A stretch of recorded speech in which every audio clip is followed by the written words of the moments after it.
Bonsoir, bonsoir, bonsoir, bonsoir, bien-aimé, notre Dieu, bonjour, bonsoir. Notre Dieu est bon, il est vraiment redoutable, son amour est au-dessus de tout. Nous sommes vraiment dans la joie, bien-aimé, dans le Seigneur, parce que notre joie ne dépend pas des circonstances, notre joie ne dépend pas de ce que nous avons ou de ce que nous n'avons pas, mais notre joie dépend de l'Éternel, notre Dieu. C'est pourquoi dans sa présence, c'est une joie. David avait vraiment raison. Il a dit, je suis dans la joie quand on me dit, allons à la maison de l'Éternel. Une joie s'il devait écouter la parole de Dieu, une joie s'il devait vivre dans la communion fraternelle, une joie pour vous et moi, bien-aimés, d'écouter la parole de Dieu, une joie de se savoir ensemble, en train de lire la parole de Dieu, en train de la méditer, en train de prier notre Père. Alléluia. Nous allons aujourd'hui, bien-aimés, lire dans Juge 17, excusez-moi la voix, Juge 17, Jérémie 30,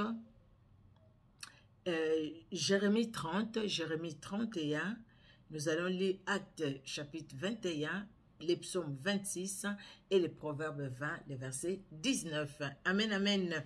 Nous allons dans le livre des Juges au chapitre 17. Il y avait un homme de la montagne d'Éphraïm nommé Mika.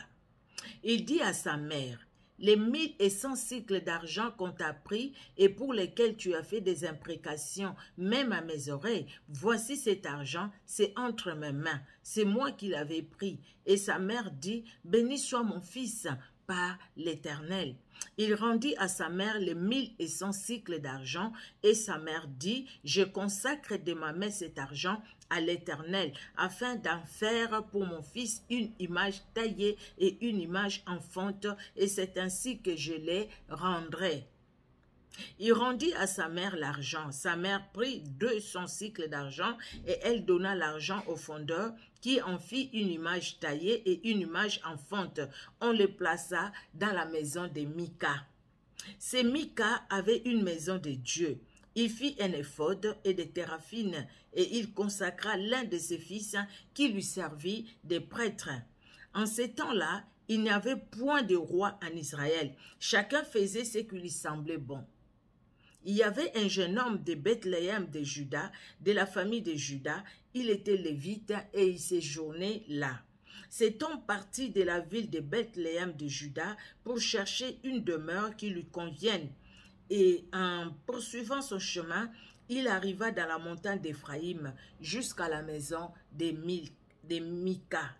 Mika lui dit, « D'où viens-tu » Il lui répondit, « Je suis lévite de Bethléem, de Juda, et je voyage pour chercher une demeure qui me convienne. » Mika lui dit, « Reste avec moi, tu me serviras de père et de prêtre, et je te donnerai 10 cycles d'argent par année, les vêtements dont tu auras besoin et ton entretien. » Et les Lévites entra. Il se décida ainsi à rester avec cet homme qui regarda le jeune homme comme l'un de ses fils. Mika consacra les Lévites et ce jeune homme lui servit de prêtre et demeura dans sa maison. Et Mika dit, « Maintenant, je sais que l'Éternel me fera du bien puisque j'ai ces Lévites pour prêtres. » Alléluia. Nous, excusez-moi, pardon, nous passons, pardon, excusez-moi.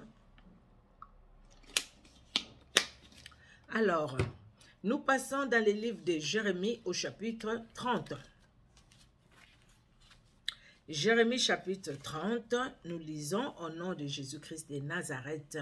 La parole qui fut adressée à Jérémie de la part de l'Éternel en ces mots. Ainsi parle l'Éternel, le Dieu d'Israël. Écris dans un livre toutes les paroles que je t'ai dites.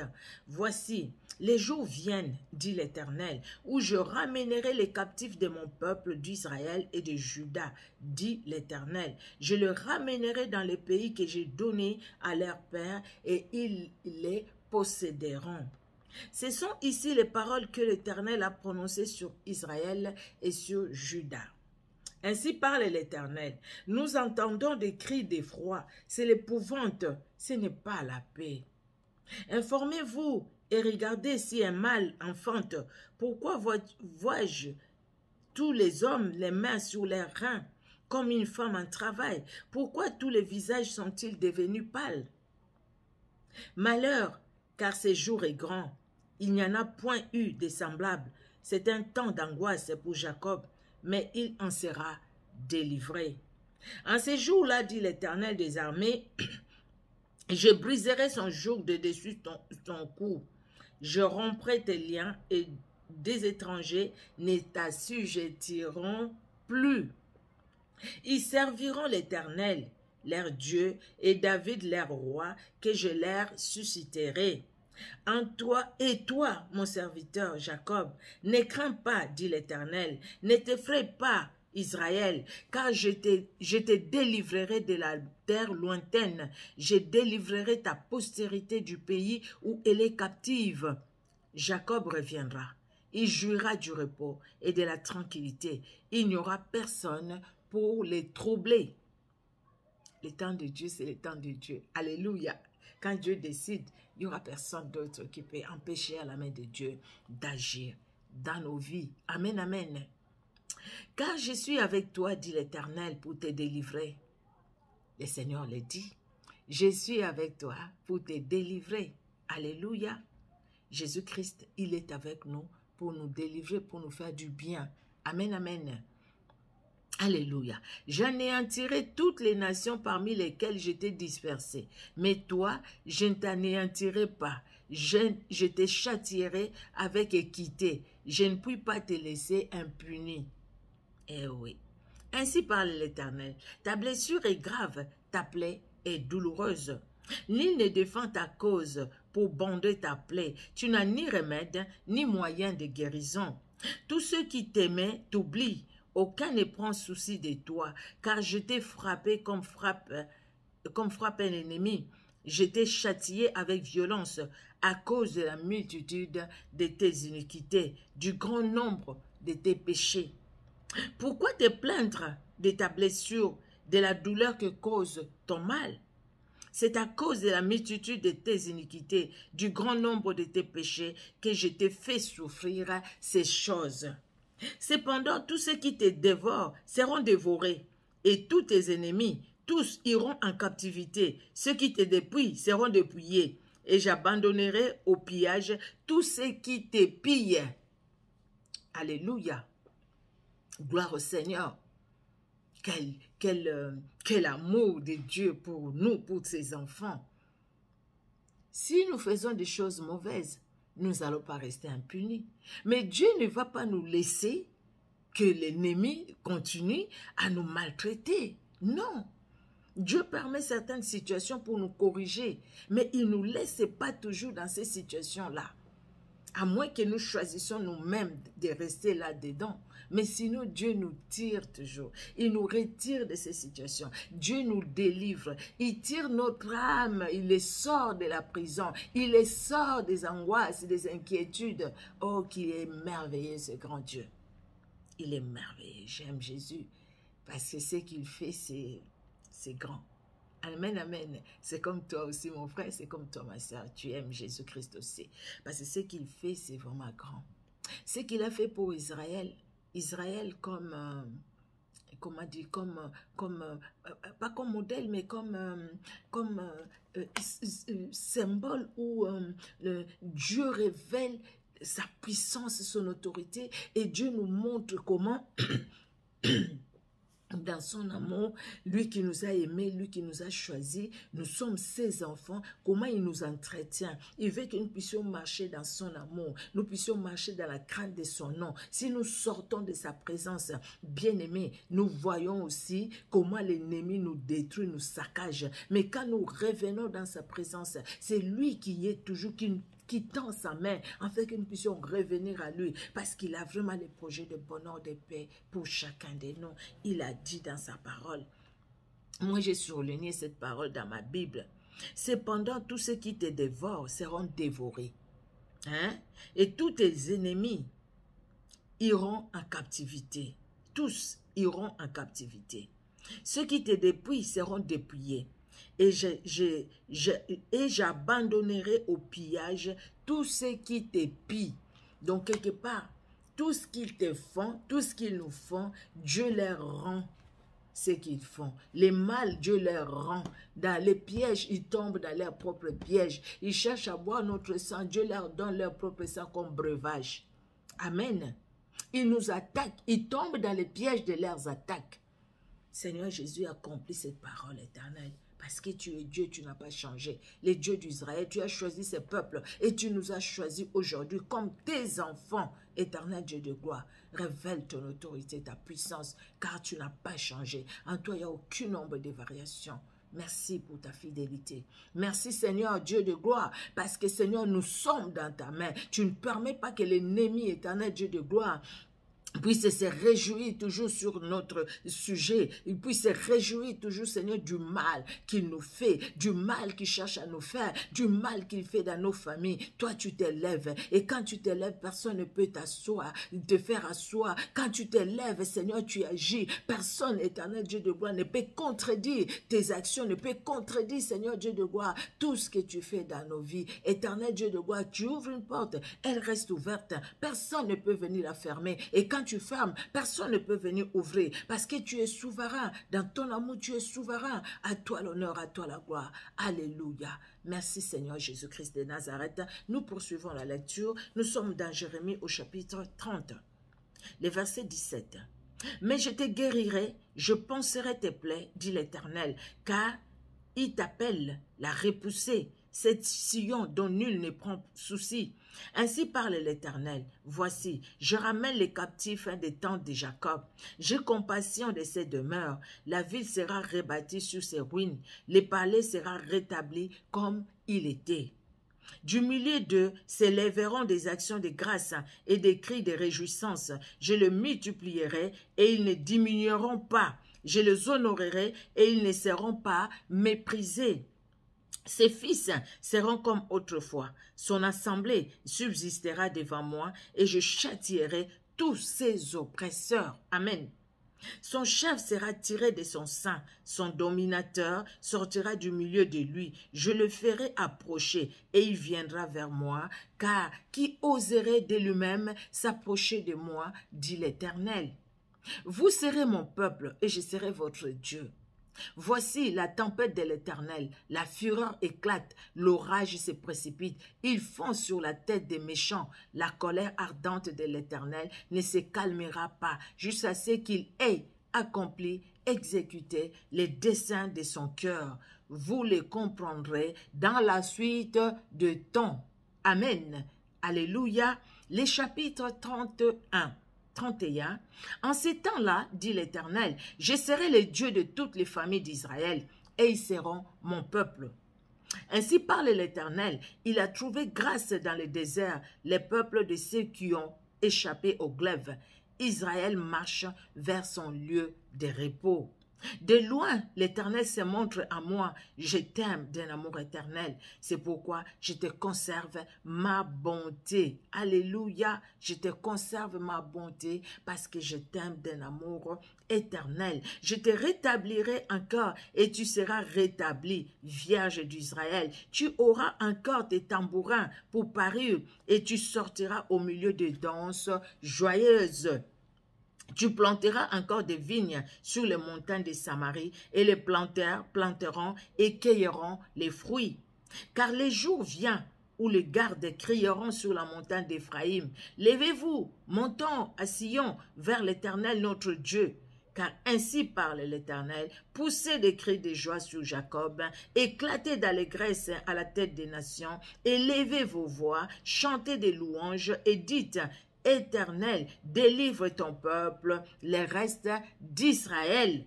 Voici, je les ramène du pays du septentrion, je les rassemble des extrémités de la terre. Parmi eux sont l'aveugle et le boiteux, la femme enceinte et celle en travail. C'est une grande multitude qui revient ici.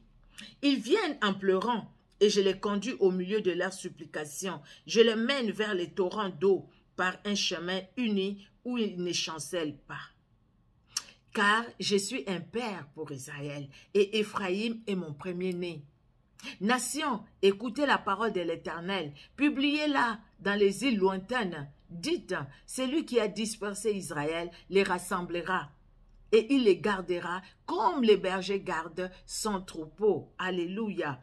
Car l'Éternel rachète Jacob, il les délivre de la main d'un plus fort que lui. Ils viendront et pousseront des cris de joie sur les hauteurs de Sion.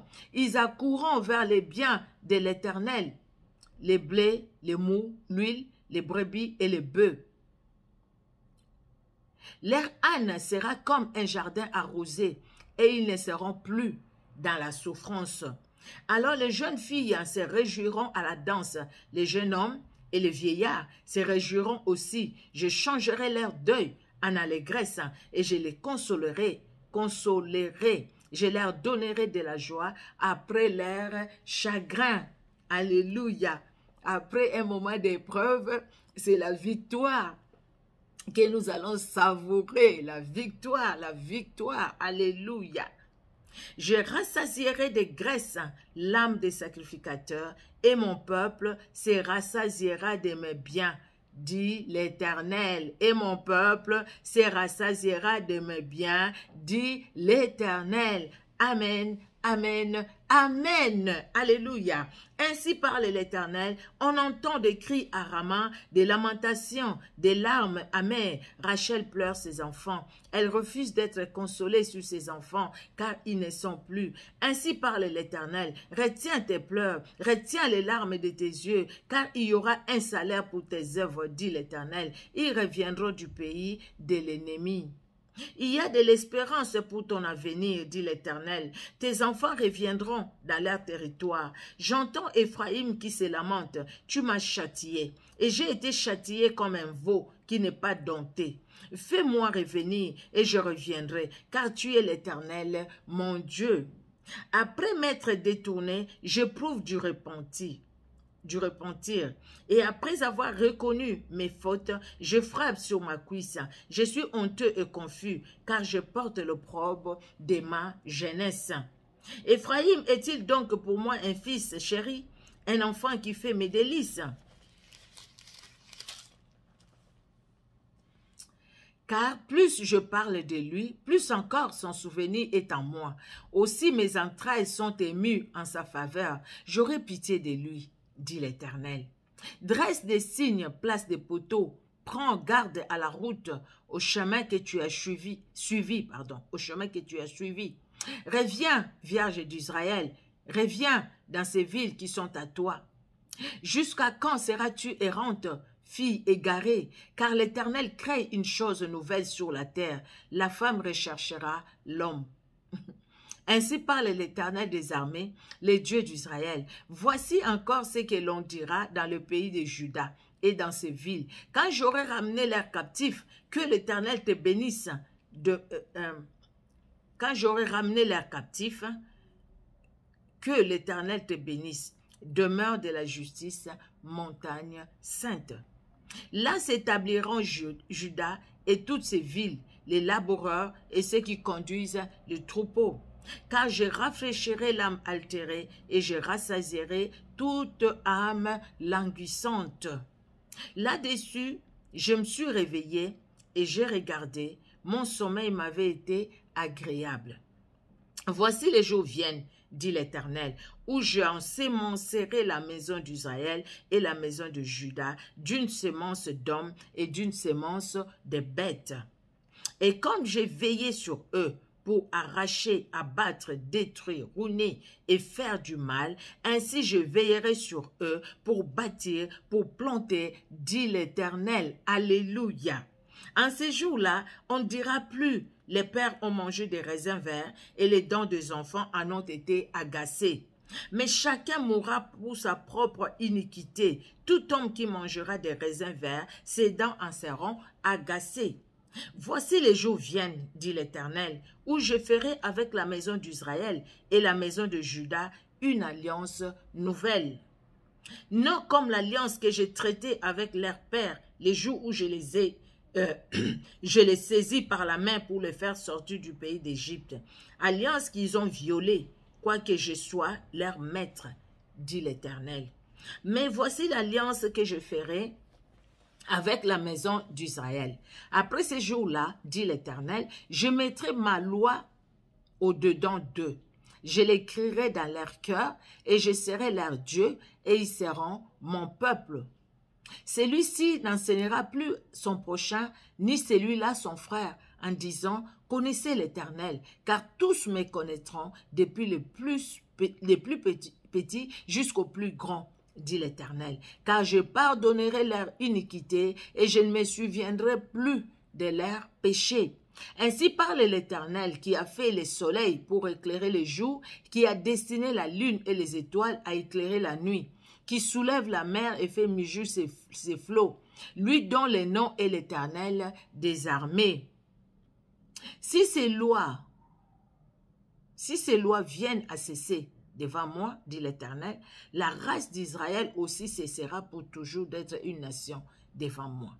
Ainsi parle l'Éternel, si les cieux en haut peuvent être mesurés, si les fondements de la terre en bas peuvent être sondés, alors je rejetterai toute la race d'Israël à cause de tout ce qu'ils ont fait, dit l'Éternel.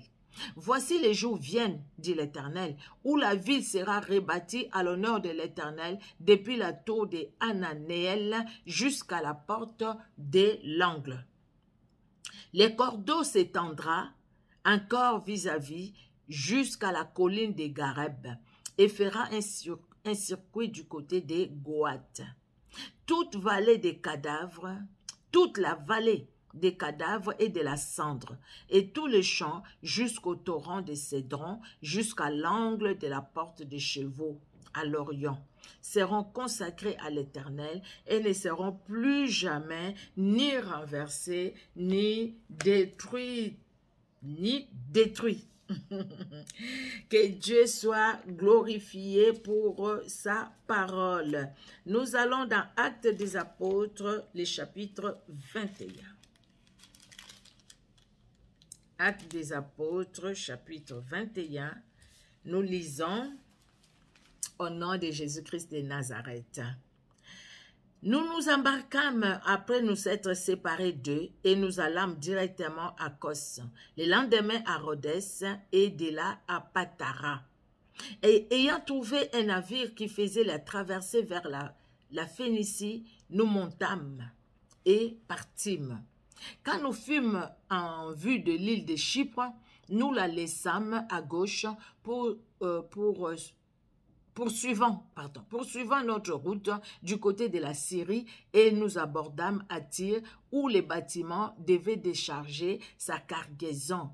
Nous trouvâmes les disciples et nous restâmes là 7 jours. Les disciples, poussés par l'Esprit, disaient à Paul de ne pas monter à Jérusalem. Mais lorsque nous fûmes au terme de 7 jours, nous nous acheminâmes pour partir, et tous nous accompagnèrent avec leurs femmes et leurs enfants jusque hors de la ville. Nous nous mîmes à genoux sur les rivages et nous priâmes. Puis, ayant pris congé les uns les autres, nous montâmes sur les navires et ils retournèrent chez eux. Achevant notre navigation, nous allâmes de Tyr à Ptolémaïs, où nous saluâmes les frères et passâmes un jour avec eux. Nous partîmes le lendemain et nous arrivâmes à Césarée. Étant entrés dans la maison de Philippe l'évangéliste, qui était l'un des 7, nous logeâmes chez lui. Il avait 4 filles vierges qui prophétisaient. Comme nous étions là depuis plusieurs jours, un prophète nommé Agabus descendit de Judée et vint nous trouver. Il prit la ceinture de Paul, se lia les pieds et les mains et dit, voici ce que déclare le Saint-Esprit, l'homme à qui appartient cette ceinture. Les Juifs les lieront de la même manière à Jérusalem et les livreront entre les mains des païens. Quand nous entendîmes cela, nous et ceux de l'endroit où nous priâmes Paul de ne pas monter à Jérusalem. Alors il répondit, que faites-vous en pleurant et en me brisant le cœur? Je suis prêt non seulement à être lié, mais encore à mourir à Jérusalem pour le nom du Seigneur Jésus. Comme il ne se laissait pas persuader, nous n'insistâmes pas et nous dîmes que la volonté du Seigneur s'efface. Après ces jours-là, nous fîmes nos préparatifs et nous montâmes à Jérusalem. Quelques disciples de Césarée vinrent aussi avec nous et nous conduisirent chez un nommé Nanson de l'île de Chypre, ancien disciple chez qui nous devions loger. Lorsque nous arrivâmes à Jérusalem, les frères nous reçurent avec joie. Le lendemain, Paul se rendit avec nous chez Jacques et tous les anciens s'y réunirent. Après les avoir salués, il raconta en détail ce que Dieu avait fait au milieu des païens par son ministère. Quand ils l'eurent entendu, ils glorifièrent Dieu, puis ils lui dirent, « Tu vois, frère, combien de milliers de Juifs ont cru et tous sont zélés par la foi, par la loi, pardon. Tous sont zélés, je vais reprendre, j'ai mal lu. Quand ils eurent entendu, ils glorifièrent Dieu, puis ils lui dirent, « Tu vois, frère, combien de milliers de Juifs ont cru et tous sont zélés pour la loi. » Et verset 21. Or, ils ont appris que tu enseignes à tous les Juifs qui sont parmi les païens à renoncer à Moïse, leur disant de ne pas circoncire les enfants et de ne pas se conformer aux coutumes.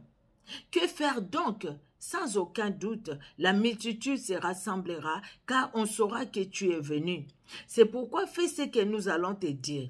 Il y a parmi nous 4 hommes qui ont fait un vœu. Prends-les avec toi, purifie-toi avec eux et pourvois à leurs dépenses, afin qu'ils se rasent la tête, et ainsi tous sauront que ce qu'ils ont entendu dire sur ton compte est faux, mais que toi aussi tu t'es conduit en observateur de la loi.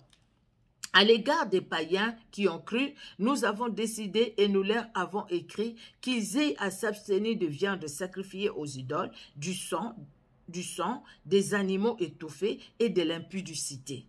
Alors Paul prit ces hommes, se purifiant, et entra le lendemain dans le temple avec eux pour annoncer à quel jour la purification serait accomplie et l'offrande présentée pour chacun d'eux.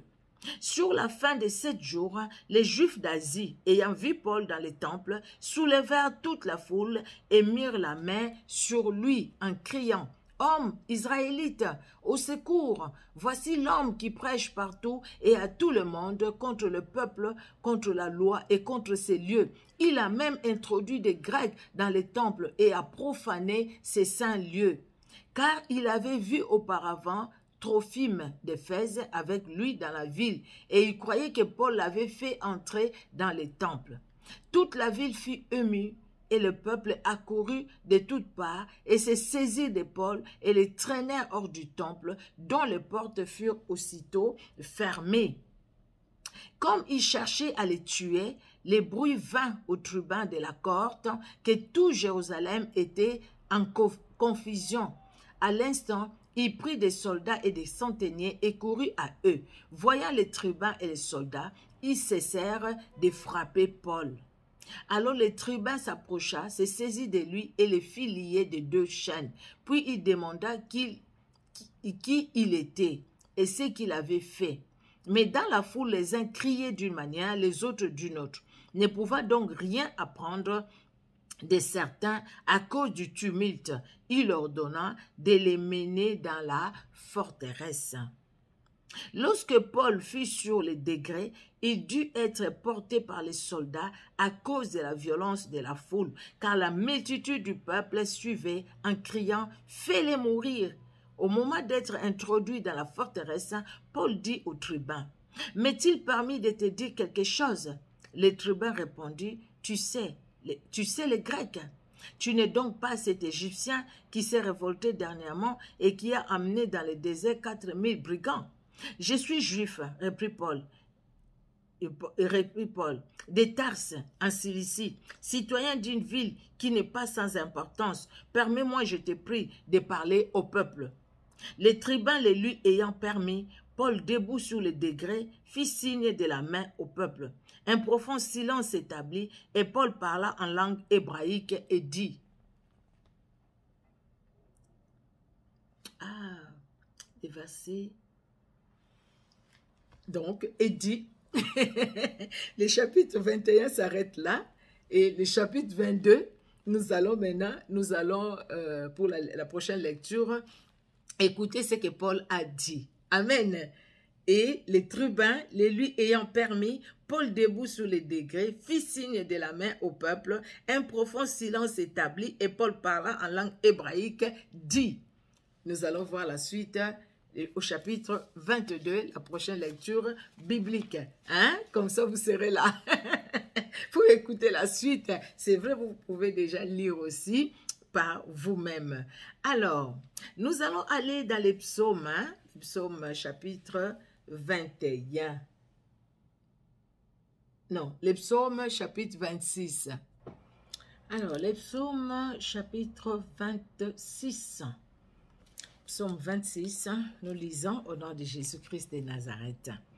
De David, rends-moi justice éternelle, car je marche dans l'intégrité. Je me confie en l'Éternel, je ne chancelle pas. Sonde-moi, Éternel, éprouve-moi. Fais passer au creuset mes reins et mon cœur, car ta grâce est devant mes yeux et je marche dans ta vérité. Je ne m'assieds pas avec les hommes faux, je ne veux pas avec les gens dissimulés. Je hais l'assemblée de ceux qui font le mal. Je ne m'assieds pas avec les méchants. Je lave mes mains dans l'innocence et je vais autour de ton autel, ô Éternel, pour éclater en action de grâce et raconter toutes tes merveilles. Éternel, j'aime les séjours de ta maison, les lieux où ta gloire habite. N'enlève pas mon âme avec les pécheurs, ma vie avec les hommes de sang, dont les mains sont criminelles et la droite pleine des présents. Moi, je marche dans l'intégrité, délivre-moi et aie pitié de moi. Mon pied est ferme dans la droiture, je bénirai l'Éternel dans les assemblées. Amen, amen, amen. Mon pied est ferme dans la droiture. Amen, amen. Nous allons finir par le livre des Proverbes au chapitre 20 et le verset 19. 20-19, celui qui répand la calomnie dévoile les secrets. Ne te mêle pas avec celui qui ouvre ses lèvres pour calomnier les autres. La Bible est claire, bien-aimés, nous devons nous abstenir de ces choses. C'est comme si que le psalmiste s'est dit, hein, mon cœur reste ferme, mes pieds restent fermes dans la droiture. Donc je marche selon ta parole. La droiture, c'est dans la parole de Dieu, bien-aimé. Dans la parole de Dieu. Nous marchons selon la volonté de Dieu, non pas selon nous. Parce que si nous marchons selon nous, bien-aimés, nous allons trébucher, nous allons tomber. Nous allons nous retrouver dans les ténèbres. Mais si nous marchons dans la droiture, c'est selon la parole de Dieu, nous allons demeurer dans la lumière. Et la grâce de Dieu sera toujours là. Et nous allons sentir la grâce de Dieu. Nous allons vivre dans la grâce parce que nous savons que tout n'est que grâce. Et nous allons dépendre complètement de Jésus-Christ qui nous accorde sa grâce, de ses bontés qu'il renouvelle chaque matin pour nous. Que Dieu, dans son amour, nous bénisse abondamment, bien-aimés dans le Seigneur. Que Jésus-Christ vous bénisse. Vous qui nous suivez sur Facebook et sur YouTube, soyez richement bénis et que la protection divine soit notre partage, nos familles également aussi. Amen, amen. Nous allons prier. Merci Seigneur pour ta parole. Merci éternel Dieu qui sauve et qui libère parce que tu es Dieu. Tu es Seigneur, toi qui nous as choisis. Tu nous as choisis Seigneur. Quand nous ne te connaissions pas, éternel, tu nous connaissais, tu nous as aimés, tu as formé des projets de bonheur pour nous. Éternel, nous étions que de masses informes dans les seins de nos mamans. Tu nous aimais Seigneur, comme tu aimes aussi nos amis, nos enfants, comme tu aimes aussi les membres de nos familles. Éternel, même Seigneur Dieu de gloire au Père très saint, ceux qui ne te connaissent pas encore dans nos familles, toi tu les aimes et tu veux Seigneur Dieu de gloire les amener à toi. C'est toi qui attires vers Jésus-Christ. Que leur cœur s'incline devant toi éternel dans le nom puissant de Jésus-Christ de Nazareth. Merci et merci encore pour la prochaine fois, Seigneur, où nous serons encore devant toi pour la lecture de demain. Merci, Père, parce que tu ne manqueras pas de nous visiter, tu ne manqueras pas de faire du bien à nos âmes, Seigneur, pour les faits que nos âmes soient au contact de ta parole, éternelle Dieu de gloire. Et tu ne manqueras pas de faire du bien à notre esprit, à notre corps éternel, à tout notre être éternel qui est en contact de ta parole. À toi l'honneur, à toi la gloire. Jésus-Christ de Nazareth, toi qui es vivant pour le siècle des siècles. Amen. Amen, amen. Soyez richement bénis, bien-aimés, que Dieu vous bénisse. Au revoir.